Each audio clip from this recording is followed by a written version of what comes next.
नमस्कार, जी न्यूज पर आप सभी का स्वागत है। आपके साथ मैं हूं पूर्णिमा मिश्रा और सुबह के 11 बजे के बुलेटिन की शुरुआत हम कुछ तस्वीरों के साथ करेंगे और साथ ही इस सवाल के साथ कि क्या दिल्ली पुलिस किसी सड़क हादसे में कार्रवाई तभी करती है जब हादसे के शिकार की मौत हो जाए, या किसी सड़क हादसे में अगर पीड़ित की जान बच जाती है तो क्या दिल्ली पुलिस इस मामले में खुद से कार्रवाई नहीं करेगी।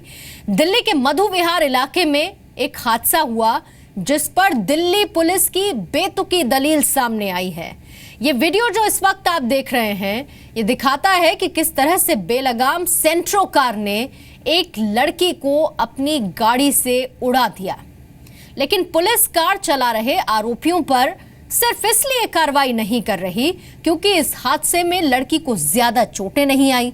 जब जी न्यूज ने हादसे की सीसीटीवी फुटेज पर मधु विहार थाने के एसएचओ राजकुमार साहा से बात की, उन्होंने कहा कि शिकायत न मिलने की वजह से कोई कार्रवाई नहीं की गई।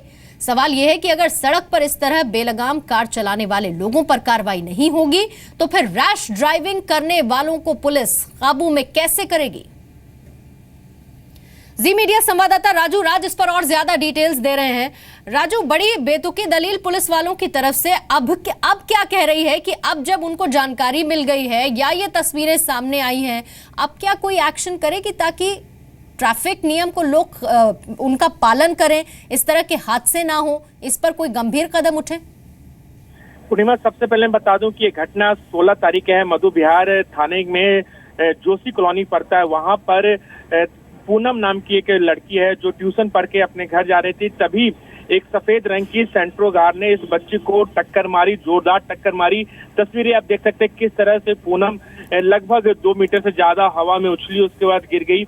वहां पर 100 नंबर के कॉल किया गया, पीसीआर काफी देर से आई। उसके बाद जो लड़के गाड़ी चला रहे थे शराब के नशे में थे, उनको छोड़ दिया जाता है। क्योंकि गरीब परिवार से ताल्लुक रखती है, इसीलिए पुलिस को दबाव बनाया जाता है और इसमें पूरे मामले में कार्रवाई नहीं की जाती। लेकिन अब से कुछ देर पहले ही जब हमारी बात थाने के एसएचओ राजकुमार साहा से बात हुई तो उनका साफ तौर पर कहना था इस मामले में कोई कंप्लेन नहीं है, लड़की को मामूली रूप से चोट आई है और लड़की बिल्कुल सुरक्षित है। लेकिन सबसे बड़ा सवाल है कि अगर उस लड़की की मौत हो जाती या फिर वो गंभीर रूप से घायल होती तो ही दिल्ली पुलिस कार्रवाई करती। क्या उस लड़कों के खिलाफ जो सीसीटीवी फुटेज में साफ तौर पर गाड़ी का नंबर दिख रहा है उसके बावजूद भी पुलिस ने कार्रवाई नहीं की। वहां के जो लोग थे उन्होंने उस लड़की को देखा है, लोगों ने आरोपियों को भी पकड़ा, उसके बावजूद भी उनके खिलाफ अगर एक्शन नहीं हुआ अभी तक। और अब से कुछ देर पहले जो हमारी बात हुई राजू, तो फिर तो एसएचओ को इस बात का भी जवाब देना चाहिए ना कि भाई अगर सिर्फ क्या मामूली चोटें आएंगी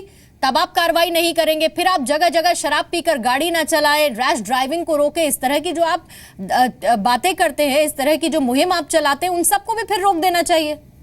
लेकिन निश्चित तौर पर दिल्ली पुलिस लगातार ऐसी मुहिम चलाती है रैश ड्राइविंग के खिलाफ, ड्रंक एंड ड्राइव के खिलाफ। उसके बावजूद भी अगर ऐसी घटना होती है तो कहीं ना कहीं जिम्मेदारी दिल्ली ट्रैफिक पुलिस हो या फिर लोकल पुलिस पर है। लेकिन जिस तरीके से लोकल पुलिस ने ऐसे आरोपी को छोड़ देती है कि कोई लड़की को मामूली रूप से छूट आई है, तो कहीं ना कहीं पुलिस अपनी जिम्मेदारी से भागती है। और जब एसएचओ साहब उग्र हो जाते हैं, जब इस तरह के आप सवाल उनसे हम लोग पूछते हैं तो गुस्से में आ जाते हैं, तो कहीं ना कहीं पुलिस अपनी जिम्मेदारी से भागती है। और जो घटना सामने आई है निश्चित तौर पर दिल्ली पुलिस की कार्यशैली पर भी सवाल खड़े करती है। सवाल उस पर भी है। बहुत बहुत शुक्रिया राजू पूरी जानकारी देने के लिए।